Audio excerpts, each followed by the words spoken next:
Hola, আশা করি আপনারা সবাই ভালো আছেন। Welcome to my channel Spanish with তন্দ্রা।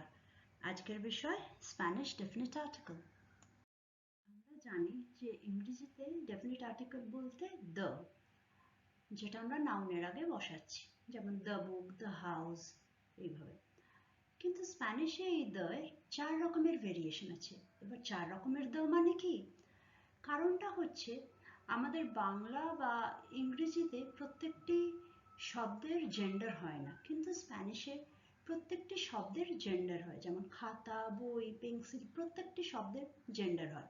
তাই জন্যে definite article also should agree in number and gender with the noun. যদি নাউনটা ম্যাসকুলিন সিঙ্গুলার হয় তাহলে দ্যটা ম্যাসকুলিন সিঙ্গুলার হবে। যদি নাউনটা ফেমিনিন সিঙ্গুলার হয় তাহলে দ্যটাও ফেমিনিন সিঙ্গুলার হবে। যদি নাউনটা ম্যাসকুলিন প্লুরাল হয় তাহলে দ্যটাও ম্যাসকুলিন প্লুরাল হবে। যদি নাউনটা ফেমিনিন প্লুরাল হয় তাহলে দ্যটাও ফেমিনিন প্লুরাল হবে।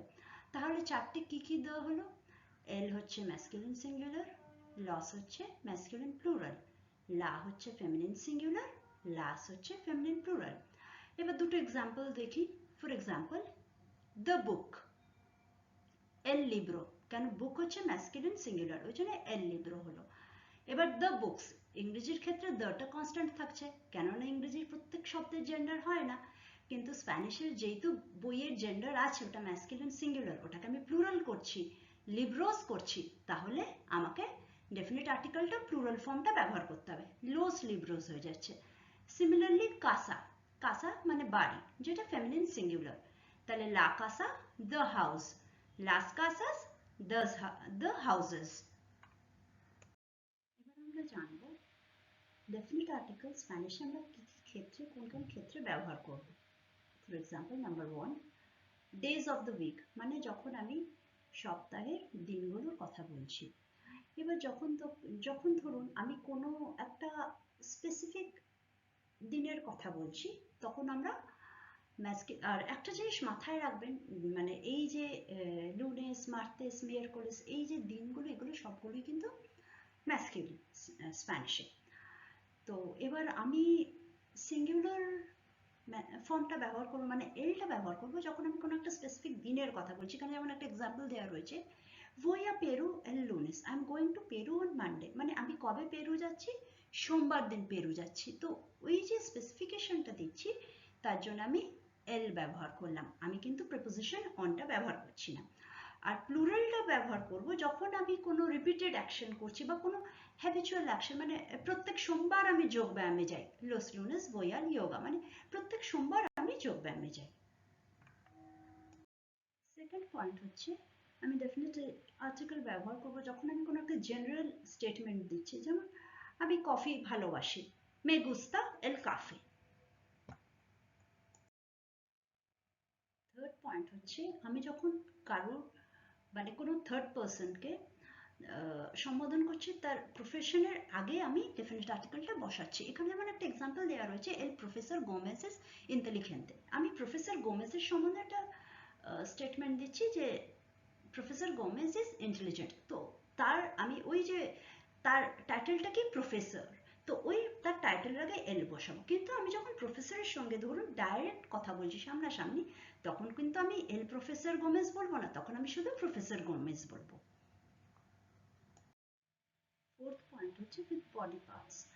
আমরা বাংলায় যেমন বলি আমার মাথা ব্যথা করছে, ইংরেজিতে বলছি মাই হেড ইজ একিং। তো এখানে কি আমি একটা পজেসিভ প্রোনাউন ব্যবহার করছি, আমার মাথা, মাই হেড।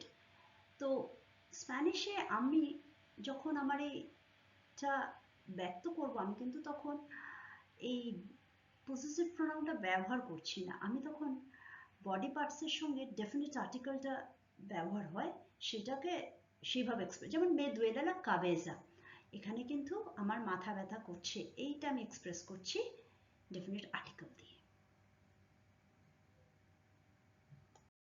ফিফথ পয়েন্ট হচ্ছে with articles of clothing. For example, May pongo el sombrero, I put on my hat, আমি টুপিটা মাথায় পরছি। Sixth point, with the seasons of the year, বছরের সিজনসের সঙ্গে আমরা ডেফিনিট আর্টিকেল ব্যবহার করি, যেমন গ্রীষ্ম, শীতকাল, বসন্ত। তো en la primavera, in the spring. El verano, summer. El otoño, autumn. El invierno, winter. তো সবসময় সিজনের সঙ্গে আমরা ডেফিনিট আর্টিকেল ব্যবহার করছি। with the name of a subject matter.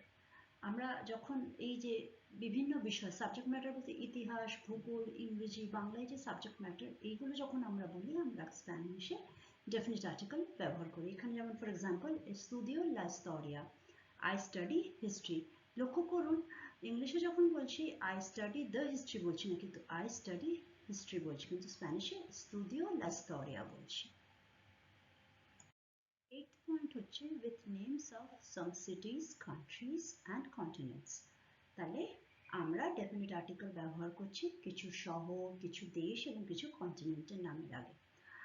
যেমন এখানে এক্সাম্পল হিসেবে দেওয়া রয়েছে এল ব্রাজিল। এল ব্রাজিল কেন? ব্রাজিল একটা ম্যাস্কুলিন কান্ট্রি ধরে। লা হাভানা, হাভানা একটা সিটির নাম, একটা শহর, ফেমিনিন ধরেছে লা হাভানা। লা আমেরিকা দেল সুর একটা কন্টিনেন্ট, সাউথ আমেরিকা, ফেমিনিন ধরা হয়েছে তাই লা আমেরিকা দেল সুর। আমরা এই যে দেখলাম শিখলাম যে 4 ধরনের ডেফিনিট আর্টিকেল। এবার ম্যাস্কুলিনের আগে সিঙ্গুলারের আগে এল বসবে, প্লুরালের আগে লস বসবে, ফেমিনিন সিঙ্গুলারের আগে লা বসবে, ফেমিনিন প্লুরালের আগে লাস বসবে, তাই তো? মানে ম্যাস্কুলিন নাউন হলে তাহলে এল হচ্ছে, তাই তো? তো তার উপরে কিছু এক্সারসাইজ করা যাক। 7টি এক্সাম্পল দেওয়া আছে, আপনারা করুন, তারপরে উত্তরগুলো আমরা চেক করে নেব। ক্লাভে, ক্লাভে মানে উত্তরগুলি। তাহলে উত্তরগুলি কি কি আসছে? লা, এল, এল, এল, লা, লস, লাস। তাহলে আজকের বিষয়টা এখানেই এন্ড করছি। আপনাদের যদি ভিডিওটা ভালো লাগে তাহলে অবশ্যই সাবস্ক্রাইব অ্যান্ড শেয়ার করবেন। মুচাস গ্রাসিয়াস, সবাই ভালো থাকবেন।